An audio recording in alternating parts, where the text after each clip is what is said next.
दुगो दिल काहे ना बनवनी राम जी कि दुगो दिल काहे ना बनवनी राम जी एको टूट जाइत एको टूट जाइत चलित दूसर कस काम जी कि दुगो दिल काहे ना बनवनी राम जी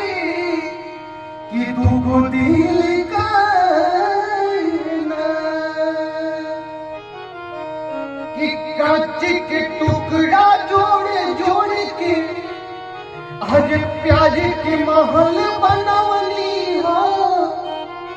कि अपना सनम के सब कुछ मननी तब न दिलावा दुखवनी हो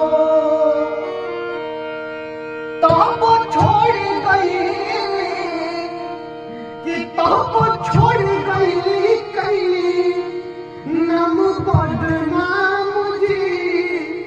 कि दुगो दिल